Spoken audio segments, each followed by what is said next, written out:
23 mars 1945, 10h47 du matin. Winston Churchill était assis dans son avion de commandement, à quelques minutes de l'atterrissage en Allemagne, prêt à assister à la gloire britannique. L'opération Plunder du maréchal Montgomery, la traversée du Rhin, méticuleusement planifiée, devait démontrer au monde que les forces britanniques restaient l'élite professionnelle de la coalition alliée. Puis la radio grésilla. 4 mots qui stoppèrent le cœur de Churchill. Patton a traversé la nuit dernière. Pas aujourd'hui. Pas avec les 1000 canons de Montgomery et les largages aéroportés. La nuit précédente avec quelques bateaux et ce que Patton appellera plus tard une bande de Pennsylvaniens en colère. Le message immédiat de Montgomery à Churchill contenait 2 phrases. L'insubordination américaine a tourné en dérision la planification alliée. Patton doit être relevé de son commandement immédiatement. Ce que Churchill répondit d'abord à Montgomery, puis à son cercle intime, et enfin, dans une confidence murmurée à son médecin, révélerait la vérité brutale de la guerre de coalition, le prix de l'orgueil, et pourquoi les guerres sont gagnées par ceux qui choisissent les résultats plutôt que le protocole. Pour comprendre la position impossible de Churchill, il faut comprendre ce que Montgomery s'était vu promettre. 12 janvier 1945. Churchill avait personnellement assuré à Montgomery que l'opération Plunder serait la pièce maîtresse de la victoire alliée en Europe, non pas une improvisation américaine, mais le professionnalisme britannique. Montgomery avait passé 2 mois à planifier l'engagement de 1,2 million d'hommes, 25 000 véhicules, 3 500 pièces d'artillerie, des largages aéroportés, des écrans de fumée, la plus grande traversée de fleuve depuis la Normandie. Churchill avait invité des correspondants de guerre. Il avait organisé la présence de photographes. Il avait lui-même rédigé le communiqué célébrant l'excellence militaire britannique qui serait publié dès que les forces de Montgomery auraient sécurisé la rive orientale. Tout était prêt, sauf que George Patton avait d'autres idées. 22 mars, 22h37. Patton appela Eisenhower depuis le Luxembourg. Ike, mise à jour rapide. On a traversé le Rhin à Oppenheim, utilisé des bateaux d'assaut, perte minimale. Je pensais que tu voudrais le savoir. La réponse d'Eisenhower, consignée dans le registre téléphonique du Chaef, révéla qu'il comprit immédiatement la catastrophe politique. « George, dis-moi que tu as coordonné cela avec Montgomery. » La réponse de Patton fut du pur Patton. Monty a sa propre traversée demain. Je ne voulais pas l'ennuyer avec des détails. Eisenhower raccrocha et appela immédiatement son chef d'état-major. « Passez-moi Churchill. George vient de créer la plus grande crise diplomatique de la guerre. 23 mars, 6h18 du matin. » Montgomery reçut la confirmation que les forces américaines avaient traversé le Rhin 12 heures avant l'heure prévue pour le début de l'opération Plunder. Sa réaction fut consignée par plusieurs officiers d'état-major. Il ne cria pas, il se glaça. Patton a délibérément saboté la stratégie alliée pour satisfaire son ego. C'est de l'insubordination au niveau stratégique. Je veux qu'il soit relevé de son commandement, traduit en cour martiale et renvoyé chez lui aujourd'hui même. Son chef d'état-major tenta de tempérer. Monsieur la traversée a réussi. La 3e armée élargit la tête de pont. Montgomery le coupa net. Le succès est sans importance. La discipline est primordiale. Si Patton est autorisé à ignorer l'autorité du commandement, nous aurons le chaos, pas une coalition. Il rédigea immédiatement un message à Churchill. Un général américain a mené une opération non autorisée, violant le cadre stratégique convenu. Je demande que vous exigiez d'Eisenhower qu'il relève Patton immédiatement. Les forces britanniques ne peuvent opérer aux côtés de commandants qui ignorent la chaîne de commandement. Churchill reçut le message de Montgomery à 9h15, quelques minutes avant l'atterrissage prévu de son avion. Son secrétaire militaire observa Churchill le lire 3 fois. « Ismay, quels sont les faits? Monsieur Patton a traversé à Oppenheim la nuit dernière. Moins de 30 pertes. Tête de pont sécurisée. Il l'a fait sans préparation élaborée, sans la permission de Montgomery, sans la permission de quiconque. » Churchill fixa par le hublot l'Allemagne en contrebas. Montgomery était son général, choisit son protégé, le professionnel méthodique qui incarnait tout ce que Churchill croyait être la conduite militaire correcte. Mais Patton venait de franchir la dernière barrière, naturelle d'Hitler, avant même que Montgomery puisse commencer. Le calcul politique était brutal. Soutenir Montgomery signifiait exiger le renvoi d'un général américain pour avoir réussi trop vite. Soutenir Patton signifiait saper le prestige militaire britannique aux yeux du monde entier. L'avion de Churchill atterrit à 10h52. Montgomery l'attendait sur le tarmac droit, comme un piquet, le visage figé. Churchill descendit l'escalier et Montgomery salua. « Monsieur le Premier ministre, merci d'être venu assister à l'opération Plunder. » La réponse de Churchill fut soigneusement neutre. « Maréchal, j'ai reçu votre message. Marchons. » Ils s'éloignèrent du personnel rassemblé. Montgomery commença aussitôt. « Monsieur le Premier ministre, j'insiste pour que Patton soit relevé de son commandement. Son insubordination est inacceptable. » Churchill leva la main. « Montgomery, j'ai besoin que vous répondiez à une question avec une totale honnêteté. Si Patton vous avait demandé la permission de traverser à Oppenheim la nuit dernière, qu'auriez-vous répondu ?» Montgomery n'hésita pas. « J'aurais refusé. Sa traversée détourne l'attention de l'effort principal. » Votre effort principal, l'effort principal, allié tel que convenu par les planificateurs. Churchill marqua une pause. Des planificateurs qui vous ont donné 2 mois et n'ont rien donné à Patton. Bernard, est-ce une question de stratégie ou d'orgueil? Le visage de Montgomery se colora sous l'émotion. Monsieur le Premier ministre, il s'agit de maintenir la discipline du commandement. La réponse de Churchill fut calme mais dévastatrice. Il s'agit du fait que Patton vous fait paraître lent. Les mots restèrent suspendus dans l'air froid, allemand. Montgomery tenta de répondre, mais Churchill poursuivit. « Bernard, j'ai défendu vos méthodes pendant 3 ans. Une préparation minutieuse, une force écrasante, des pertes minimales. C'est la manière britannique, et elle a sauvé des milliers de vies. Mais voir Patton traverser le Rhin avec des bateaux, alors que vous aviez besoin de 2 mois pour planifier la même opération, m'oblige à me poser des questions inconfortables. » La voix de Montgomery était tendue. « Moïse, Monsieur le Premier ministre, si vous suggérez que les méthodes américaines sont supérieures, je dis que la vitesse américaine produit des résultats que nous ne pouvons plus égaler. » Churchill se tourna pour faire face directement à Montgomery. « La guerre touche à sa fin, Bernard. L'Allemagne s'effondre.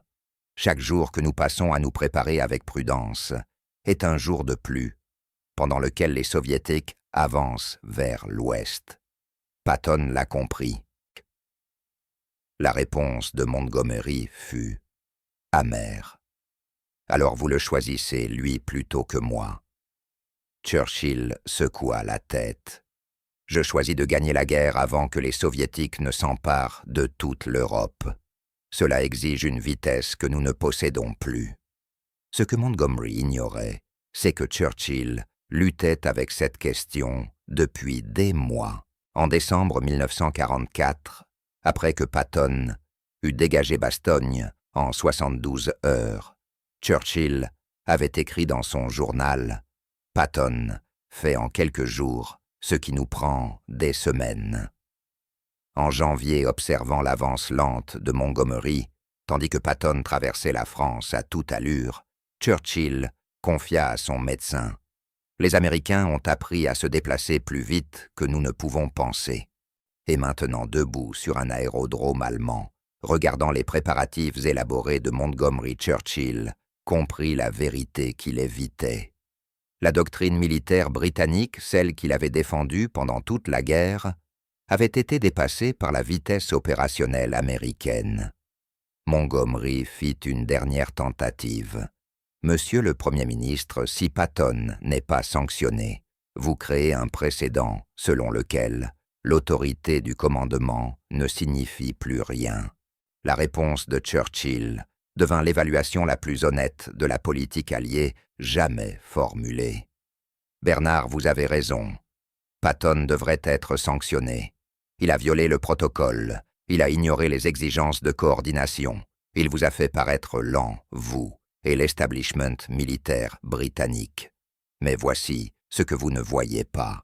Si j'exige qu'Eisenhower le relève de son commandement, les Américains demanderont pourquoi, et je devrai expliquer que nous renvoyons leur général le plus efficace parce qu'il a réussi trop vite, sans permission britannique. Comprenez-vous ce que cela donne comme impression? » Montgomery commença à protester, mais Churchill continua. « Les Américains fournissent 70% des forces alliées. Ils supportent la majorité des pertes. Ils financent l'ensemble de cette opération et leur général vient de démontrer qu'il peut traverser le Rhin en une nuit, avec une préparation minimale, alors que nous avons besoin de 2 mois et d'1 million d'hommes pour faire la même chose. Si j'exige son renvoi, j'admets que l'orgueil britannique compte plus que la victoire alliée. » Le silence qui suivit fut brisé par le grondement de l'artillerie. L'opération Plunder avait commencé. La traversée de Montgomery, méticuleusement planifiée, était enfin en cours, mais tous ceux qui étaient présents savaient qu'elle n'était plus l'événement principal. Churchill posa la main sur l'épaule de Montgomery. « Bernard, vous êtes l'un des plus grands commandants de la Grande-Bretagne.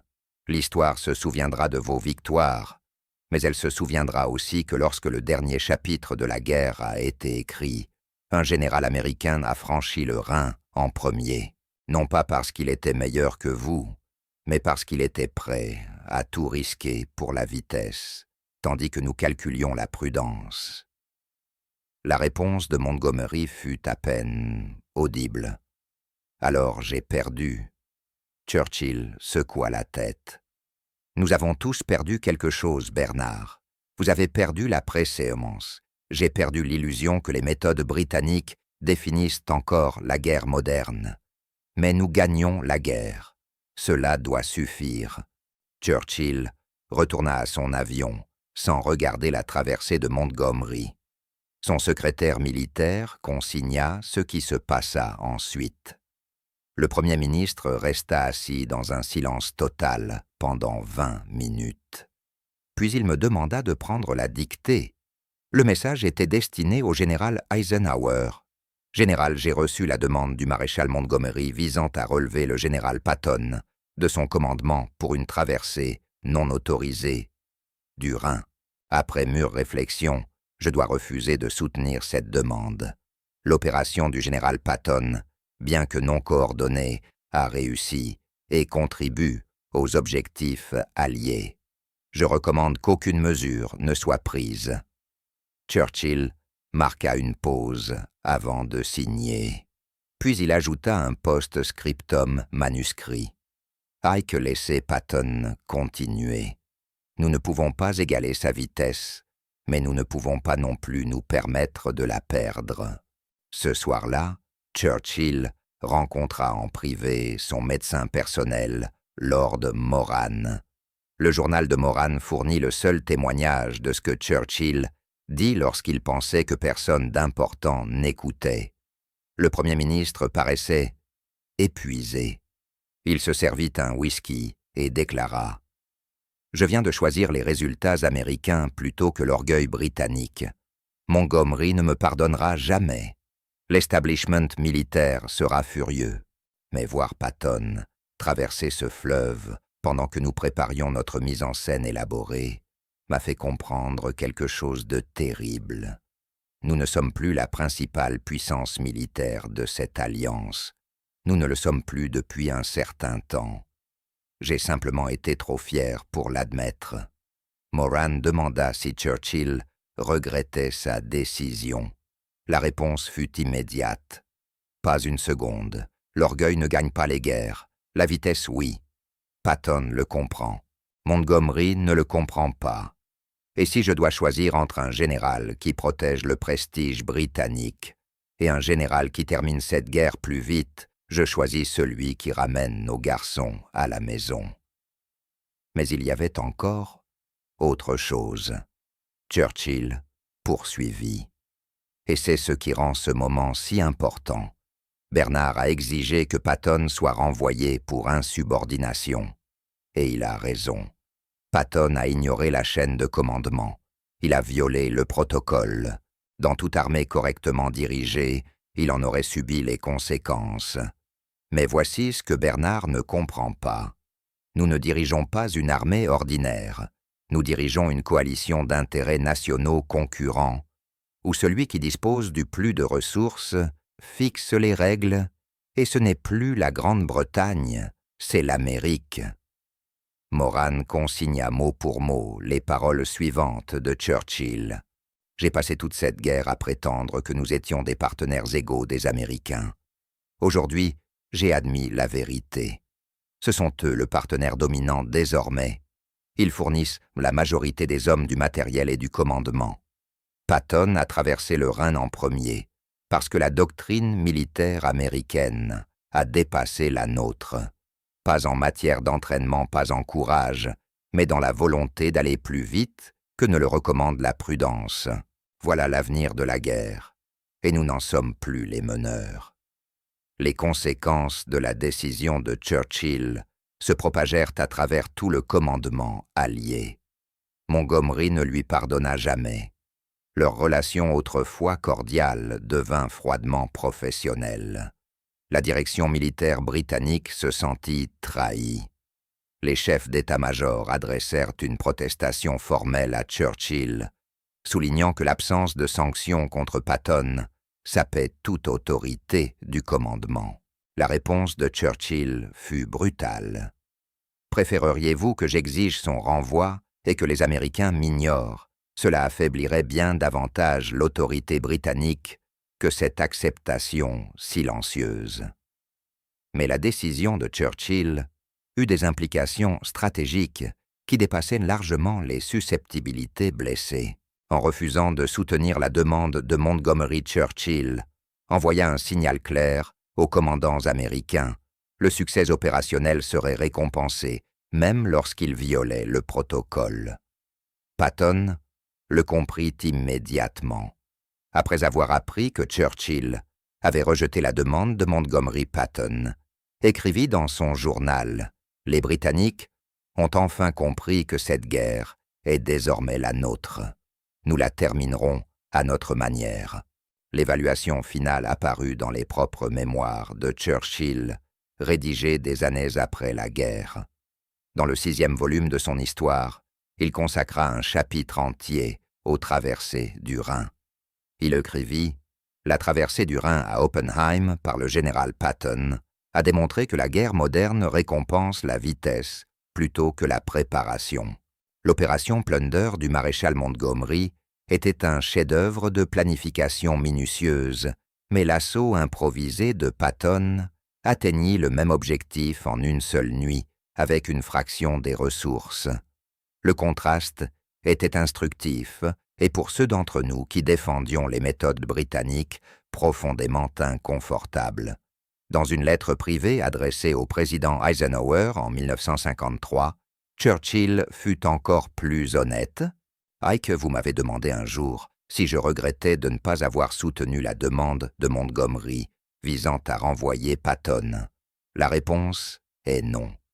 Patton a gagné la course vers le Rhin.